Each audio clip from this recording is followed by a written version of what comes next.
What's up, guys? Welcome to the Quarantine. I'm your host, Wolf, and today we're going to be taking an early look at a game that's going to be on Kickstarter very soon that will be seeking funding, called Saltlands by Antler Games.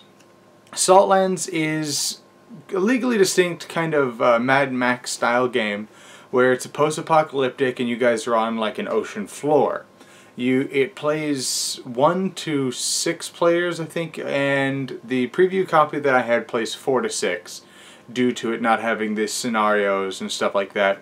But the game is going to have you roaming around this ocean bed and trying to find clues to a way out of the ocean bed to possibly, be able to live in relative peace and safety. However, a group of bandits have also located you guys here, and they want you dead and want all your stuff. So that's the kind of the gist of the game. Let's take a look at how it plays, shall we? Alright, this is basically Saltlands setup.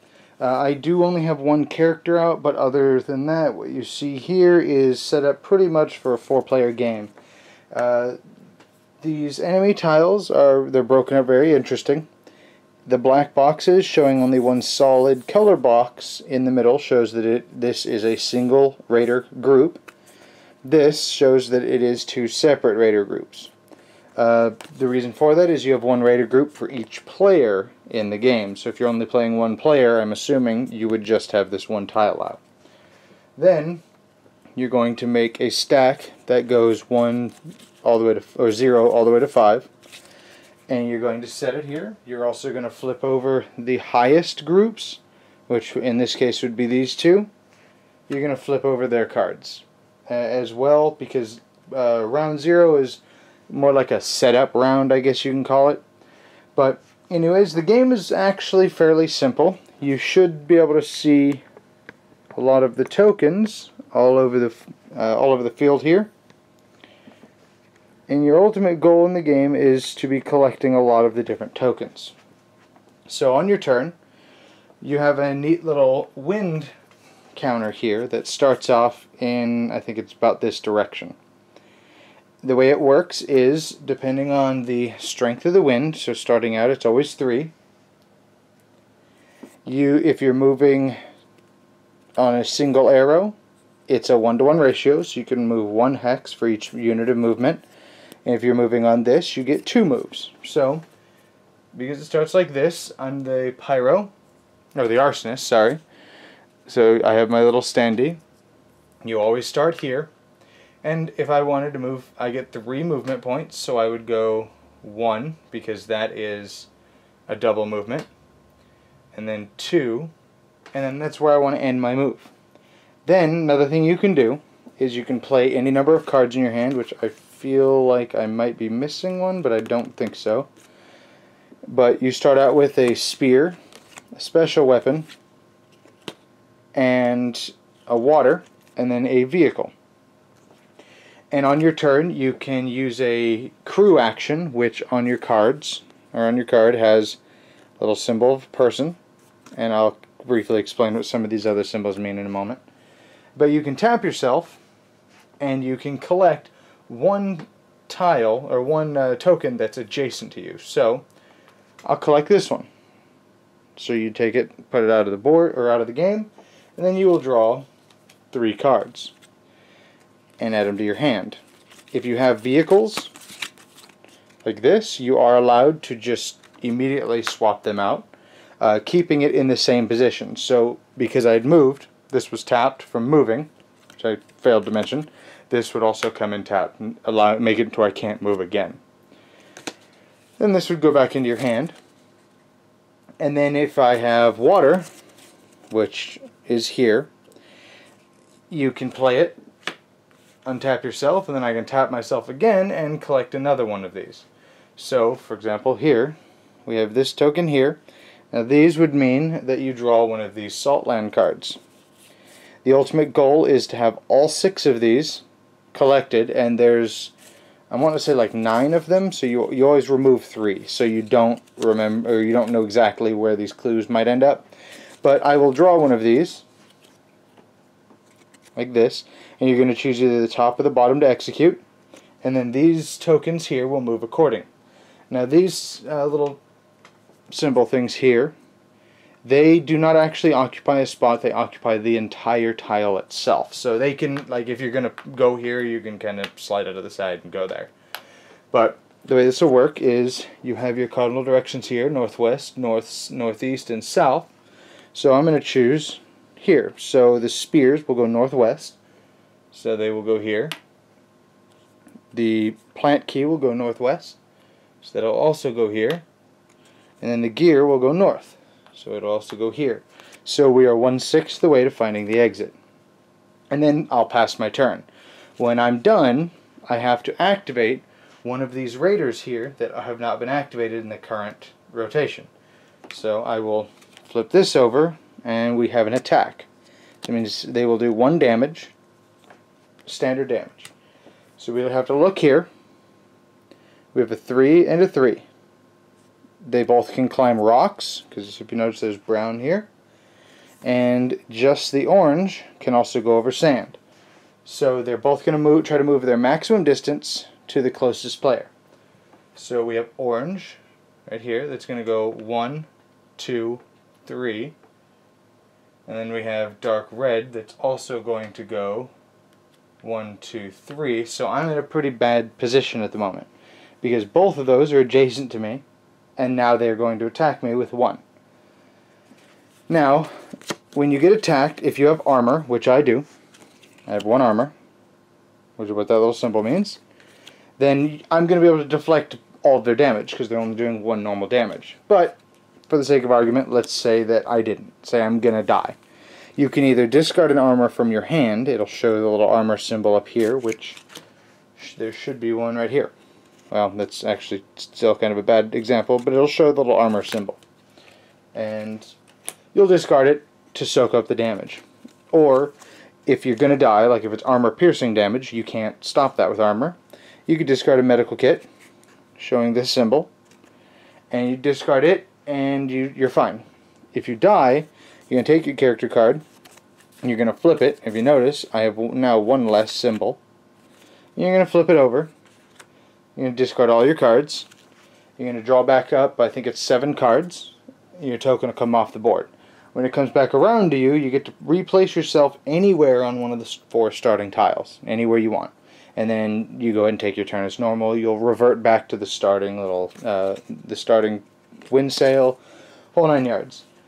Other than that, that's honestly, for the most part, the game. The game is language independent. It's all symbols, which I'll get to that a little bit later. It does make a few things a little confusing. Like you have some flavor text on the bottom of the character sheets and stuff like that.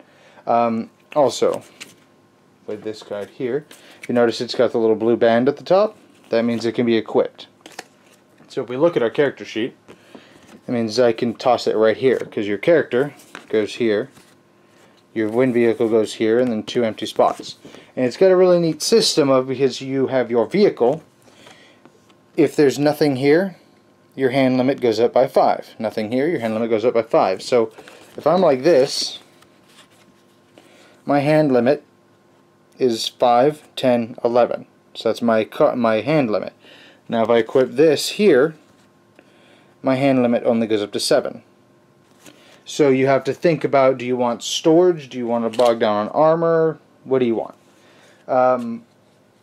While you flip these cards, when you eventually flip them, and these tiles, these here would move on to a face down tile, you're going to flip it face up, and you will add, in this case, 3 brown markers, so you'll take them from here, and you'll put them face up, and then these skulls are starting positions of raiders.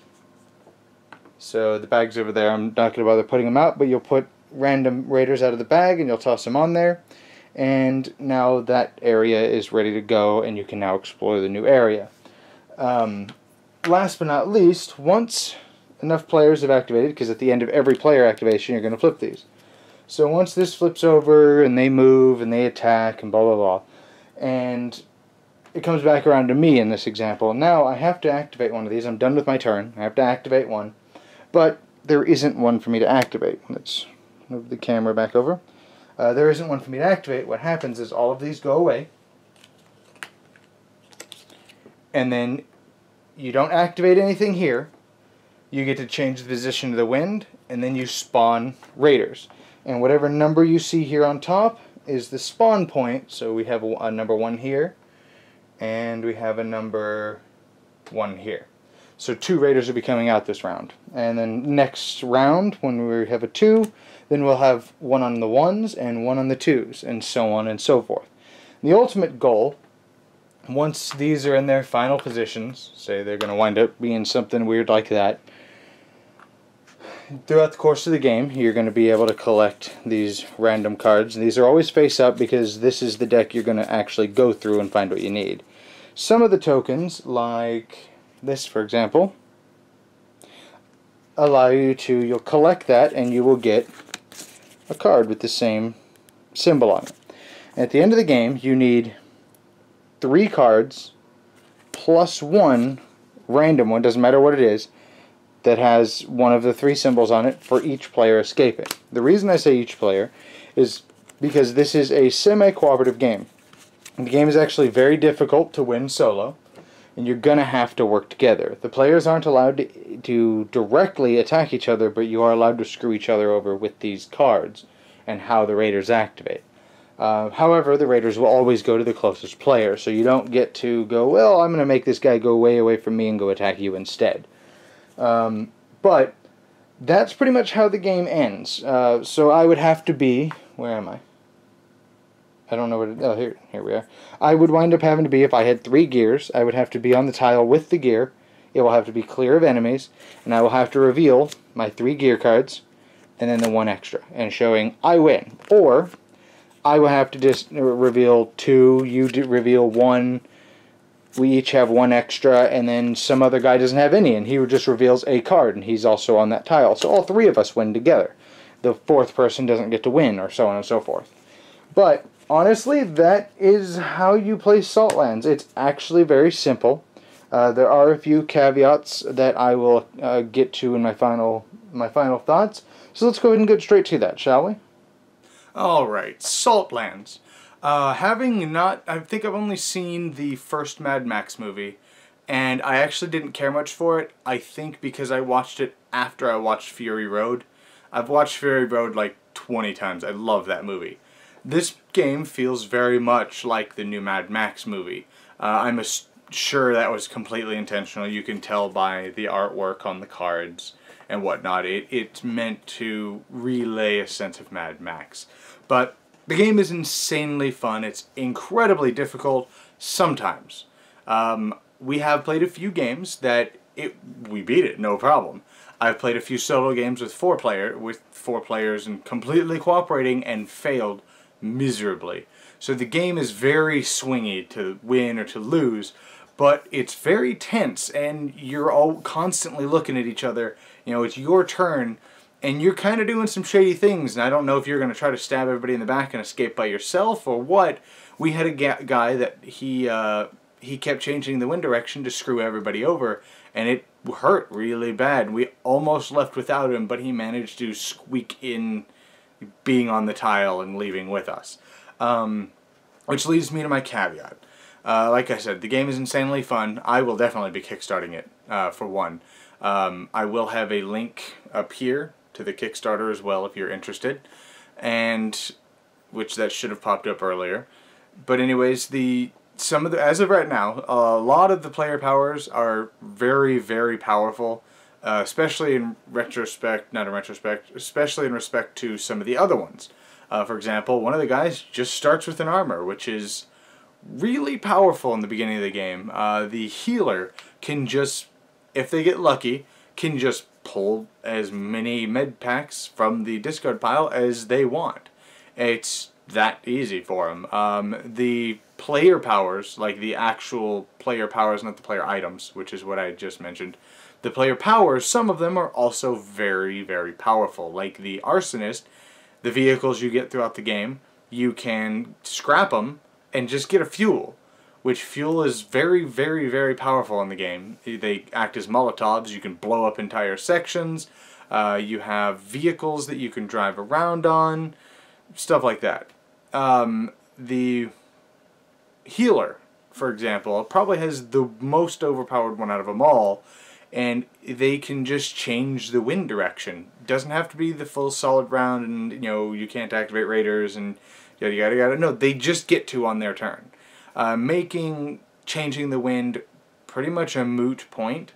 There are a few items in the game that let you change the wind, like the magical flare for some reason lets you change the wind, which I'm fine with, you know, but the fact that the healer just got to do that constantly was super annoying. However, I have been talking to the developer about all that, and they are aware of it, and they do intend on fixing that and nerfing it, and, you know, they're awesome guys. I do really like them. They're taking feedback. They're going to be using that to balance the game and make it better. But overall, if you like Mad Max and you like board games, I definitely recommend Saltlands. It's a very, very fun game, and they're going to be releasing scenarios that you can play solo and stuff like that. So I'm definitely going to be kickstarting it. So, anyways, if you liked what you saw, check me out on Patreon. If you like the game, again, the link will be up here for you to that will take you directly to their Kickstarter link. I can't talk today, apparently. And if you can give me a like, comment, and subscribe, and I will see you guys next time in the quarantine.